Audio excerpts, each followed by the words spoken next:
Assalamu alaikum. Ni vyema nikaeleza tofauti za mtu mwenye rohani na yule ambaye atakuwa katika uhalisia ana rohani, yani yupo tu. Nadhani nilieleza kwenye darasa fulani katika madarasa yangu hapa mwanzoni nikasema, ninaposema watu wote wana marohani na kuwa na maana hii, na ninaposema kuna watu fulani hawana marohani na kuwa na maana hii. Sasa hapa nitaeleza tofauti ya watu wenye rohani na wale ambao hawana rohani. Siku zote katika haya maisha yetu, mtazamo wa ulimwengu kwa yule ambaye amepata neema ya kuwa na hawa rohani, anakuwa na uelewa wa kina wa uhusiano kati ya vitu vyote. Yani yeye kwake anajua namna gani ya kuishi na wanyama, namna gani ya kuishi na tabia zote, namna gani niishi na watu wenye tabia za uchoyo, namna gani niishi na watu wa roho, namna gani niishi na watu wenye roho mbaya, namna gani niamiliane na watu wenye hasira. Na ndio maana utakuta inawezekana mtu akawa kakataliwa kabisa katika jamii, hakuna ambaye yumtaka, kila mtu yumuona hafai, mwizi, jambazi. Lakini kwa huyu mtu mwenye hawa rohani, yuweza kukaa naye, akaamiliana naye na akaishi naye vizuri, mpaka watu wakashangaa, wewe kwa namna gani unaweza kuishi na yule? Umeweza kuongea na yule? Umeweza kufanya kazi na yule? Mbona yule ni tapeli sana? Kila ukifanya naye business, biashara, lazima atakuletea mambo tofauti, atakutapeli au atakuletea hasara. Lakini hushangaa wewe mwenye marohani ukakaa na huyu mtu ukaweza kuamiliana naye na pasi na kupata shida yoyote. Lakini pia mtu ambaye ana marohani anaona ulimwengu kama mahali pa kuunganishwa, pa kuunganishwa watu, sio mahala pa kutenganishwa, kama mnanielewa. Na maana siku zote anatambua uwepo wa nguvu za kiroho katika kila kitu. Yeye anaamini kila kitu, anaamini hata yule mwizi ana nguvu ya kiroho ipo ndani yake, hawezi tu kuitumia, ana fawaida. Hata yule ambaye mnamuona mchawi, yeye anaamini anaweza kutunufaisha, anaweza kutufaidisha kwa namna moja ama nyingine. Kwa hiyo siku zote anauelewa wa maisha na maana ya maisha. Wengi hawajui nini maana ya maisha. Pia anakuwa na amani ya ndani. Na yule ambaye hana marohani kinyume chake, anakuwa huyu ambaye hana marohani anakuwa ana mtazamo wa kimwili zaidi wa ulimwengu. Ni mtu wa kutahadharisha visivyo, yani ana tahadhari ya 5%, anatahadharisha 100%. Muoga, anaona ulimwengu kama mahali pa kutenganishwa, kila mtu na maisha yake. Anakuwa na maisha ya ushindani, na anaweza kuwa na wasiwasi na hofu kuhusu maisha. Anaweza kuwa na mtazamo na maisha yake siku zote ni maisha ya kufuata mkumbo. Mtu ambaye wanasema katika jamii yule ni jambazi, na yeye anasema ni jambazi hata kama hakumuona akiiba. Mtu ambaye wanasema yule ni malaya, na yeye anasema ni malaya hata kama hakuwahi kuona akifanya huo malaya. Yani maisha yake yeye watakavyoona watu, na yeye ndio wanaona hivyo hivyo, bila kujali wale watu ni watu aina gani. Kwa hiyo kifupi ni mtu wa kulipuka. Tofauti na mtu ambaye ana marohani, yeye alipuki. Anaweza akasema, wanasema yule ni mwizi, lakini mbona kama wanachuki naye, ngoja nichunguze. Fatabayan, anachunguza. Lakini pia siku zote katika mahusiano, aliamka rohani wake ambaye ana marohani, siku zote anakuwa na mahusiano yenye maana na mahusiano ya kina na wengine, mahusiano ya ndani. Yani especially kwamba yuko hivi, mimi huwa napita humu mitaani, na huwa nikienda kuswali baadhi ya misikiti, unakuta kuna mtu kila akikuona yasema salamu alaykum wa salam, mimi niko na shida, labda sijala, sina kitu. Hasa mimi sioni la kumsaidia, leo nampa 1000, kesho 1000, kesho kutwa 2000, 10,000, shingapi. Lakini mimi huwa najaribu kujua zaidi kuhusiana na yule mtu, tofauti na watu ambao wana marohani. Yeye atakusaidia, kama hana atakusema leo mimi sina, ya angalia kwingine. Mtu mwenye rohani anataka kujua kwa nini huyu anaomba, kwa nini ana haya kiasi hichi. Ataanza kukufanyia experiment, kukuchunguza, kukufanyia utafiti, kukuuliza kwa kina, ili apate sosi kubwa ya wewe na kukusaidia zaidi kupita pale. Kwa hiyo siku zote tunasema anakuwa anapenda mahusiano ya kina na wengine. Mtu mwenye marohani anakuwa na rohoma na upendo kwa wengine, na ana uwezo wa kusamehe na kuacha mambo yaende. Na siku zote ambaye ana marohani anakuwa anaweza kuwa na mahusiano ya juu na yenye migogoro. Yaani yeye mahusiano yake ni mahusiano, anahusiana na jamii juu tu, kwamba habari saa hizi salama, ataenda, yaani mahusiano. Lakini pia anaweza kuwa na tabia ya kuhukumu na kukosoa wengine pasi na kuwafanyia experiment, na anaweza kuwa na hasira za haraka, mlipuko tu. Yule anaomba tu, yule malaya, yani you hukumu. Na wakati siku zote tofauti ya mtu mwenye marohani huwa hajikoshikoshi. Yani watu watakao mhukumu, yeye anatembea na kanuni, irifuna summa hukumu. Maana yake tujueni kisha mtu hukumu. Yeye ndo anatembea na hii principle. Lakini pia anakuwa katika upande wa maadili. Tabia ya mtu mwenye marohani anaishi kulingana na maadili ya juu kama vile uadilifu, huruma na uvumilivu, na ana tabia ya kujitafakari na kujiboresha, lakini pia kurudisha mawazo yake nyuma. Anaenda mbele na kurudi nyuma. Si mtu ambaye akiamua kwamba toka, hapana. Anaweza kukuambia sasa hizi toka, akatafakari na akasema wacha nimwache. Lakini pia anafanya maamuzi kwa kuzingatia manufaa ya wote. Yaani maamuzi kwa kuzingatia manufaa ya wote. Lakini ambaye hakuamka au hana marohani anaweza kuishi kulingana na maadili ya chini sana.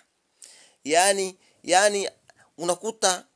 unakuta watu hawa ambao hawana marohani, hawa watu maisha yao wanaoishi, yani hata ukifikiria unaweza kusema hivi, huyu akili yake ikoje? Mtu anaweza kaenda kwa mtu ambaye si hata ndugu yake, na akaenda akawa anajiachia, analala mpaka saa 5 asubuhi. Yani hata haya haoni, afanyi kazi yoyote ya kujishughulisha, mvivu, anataka tu ale chakula, alale, mpaka afikirii kwamba hivi mimi huyu ninayemfanyia hivi ni baba yangu, mama yangu. Yani wao wana nidhamu za chini sana, nidhamu za chini ambazo yani hata akipata matatizo au akipata shida hakuna wa kumhukumu isipokuwa kuihukumu ni nafsi yake tu. Hata akirogwa aihukumu nafsi yake, kwa sababu unakuta yeye amesababisha yeye kurogwa. Yani yeye anawachokoza watu, anawaendea watu kinyume, yupo asione mali za mtu anasema za wote, asione hela za mtu na kama ana haki nazo kuzitumia. Ni watu ambao wenye nidhamu za hali ya chini kabisa.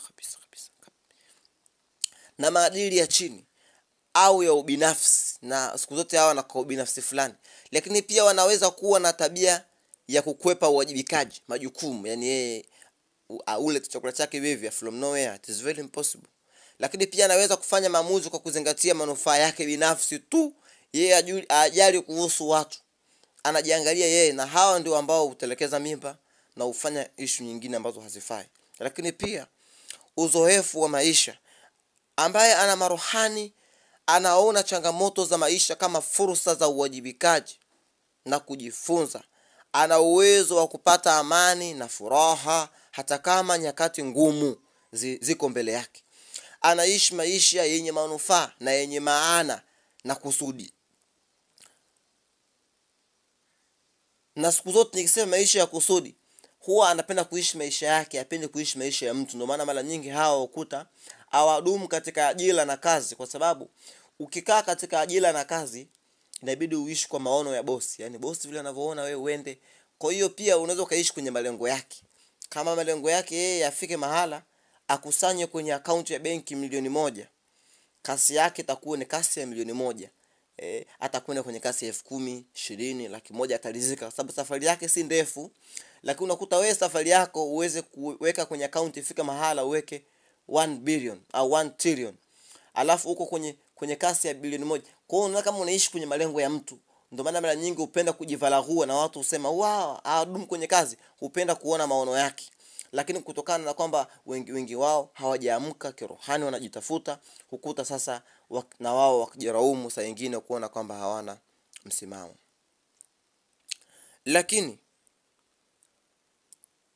Lakini siku zote hawa ambao hawajaamka rohani wanaweza kuwa na tabia ya kukwepa uwajibikaji na kufanya maamuzi kwa kuzingatia manufaa yao binafsi. Lakini uzoefu katika maisha, mtu mwenye marohani anaona changamoto za maisha kama fursa ya ukuaji na kujifunza, na ana uwezo wa kupata amani na furaha hasa katika nyakati ngumu. Anapata tu amani, anaishi maisha yenye maana na kusudi. Na ambaye ana marohani anaweza kuona changamoto za maisha kama vikwazo na mateso katika maisha yake. Yaani hachikatu maisha kwamba akienda kwa watu, mimi nashindwa kuelewa ya. Mtu anaenda kwa watu ambaye tusaidia pale kuosha vyombo, anaona kama anateswa. Na hawa huwa wafanikiwi. Mimi nimefanya kazi nyingi. Nilikuwa nimeajiriwa sehemu moja dukani miaka ya nyuma sana. Nikawa kazi yangu mimi ni kubeba vinywaji nje. Yaani ile duka ni duka la jumla, linauza vinywaji, ngano. Mimi nilikuwa mizigo ikishuka na nilikuwa ni storekeeper kwa ajili ya kupanga store, na ulizo kwamba vinywaji fulani vimebakia crate ngapi, carton ngapi, mimi ndo nasema. Lakini nilikuwa nikikaa nyumbani kwa bosi, chumba cha nje wamekitenga kwa nikaa nyumbani kwa bosi. Lakini mimi katika makubaliano ya mkataba ulikuwa unasema kazi yangu mimi ni kufanya kazi dukani, usafi, kupanga vitu store vitu vinakaa kwa usafi, baada ya hapo ni kulala. Sina kazi nyingine. Lakini mimi si mfinyu kifikra kiasi hicho jamani. Nilikuwa nikirudi nyumbani, nilikuwa na chumba changu cha nje na najitegemea viingiliani, lakini kwa nikirudi nyumbani nitafanya usafi, nitaamka asubuhi, nitafajia, nitakosha vyombo. Nilikuwa na yule boss anakosha vyombo, nilikuwa nikimsaidia mpaka kukosha zile nguo ambazo anajisaidia mtoto, sababu alikuwa na watoto wawili mapacha, alafu hana house girl. Mimi nikawa nikifanya zile kazi, nikifua nguo. Na watu hawajui, yani unajua issue nyingine, kuna watu mnashindwa kuelewa sana. Hii dunia kuna hao wenzetu hawa ambao wanaoelewa mdogo. Utasikia mimi siwezi kufua nguo ya ndani, nifue nguo ya ndani ya mtu. Mimi na akili. Unajua kula na kipofu tu. Pana siku moja mimi niliamka asubuhi nikamwambia boss, nipatie nguo za mtoto nifue. Haikuwa kazi yangu, na hata sikuwa tunajipendekeza, especially kwamba hata mshahara nilikuwa nalipo ulikuwa unajitosheleza, ningeweza kuota na kiburi. Akanitolea nguo nyingi kweli, nikafua zile nguo. Katika kutoa zile nguo nikakuta yule, unajua wenzetu hawa ambao, na mimi situsi, unajua kuna wenzetu hawa ambao naweza kusema sio Waislamu na kupugwa wanaga ustaarabu, yani hata kujihifadhi vile hamna.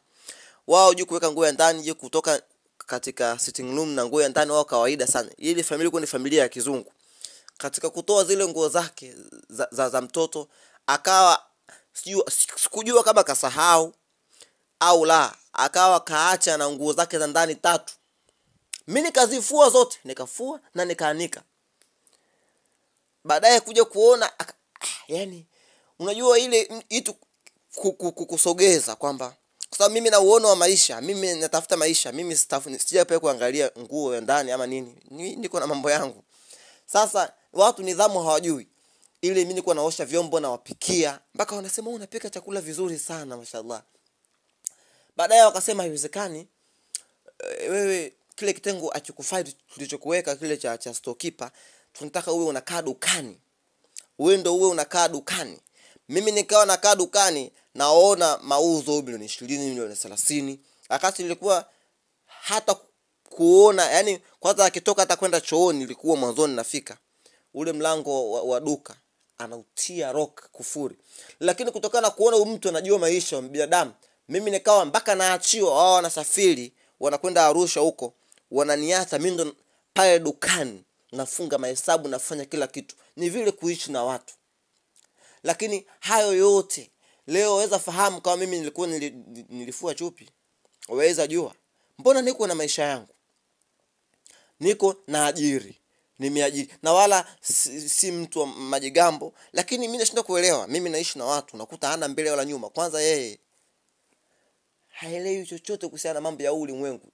Ya dini elimu hana, ya dunia elimu hana, rohani hana. Ana ujibikaji nyodo tu kwamba mwambie wewe Sheikh, nioshe pale kikombe kimoja tu.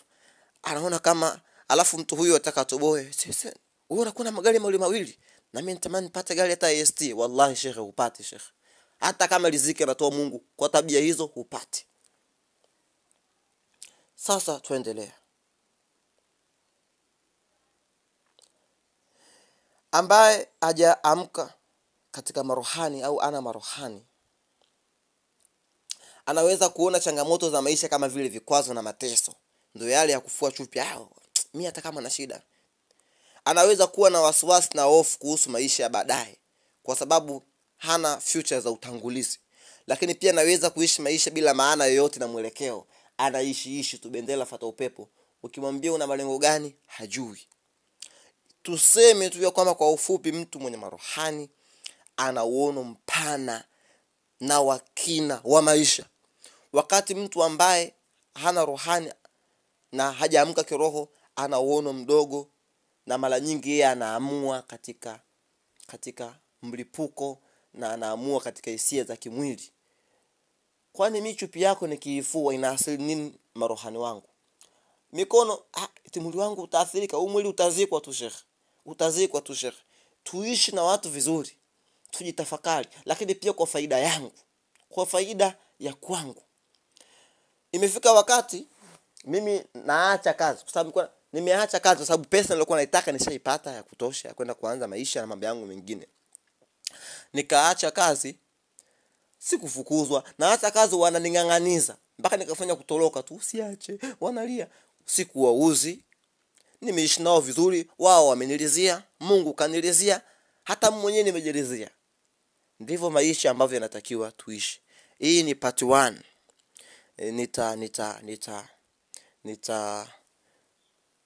Nitatuma nyingine part 2 muda si mrefu inshallah.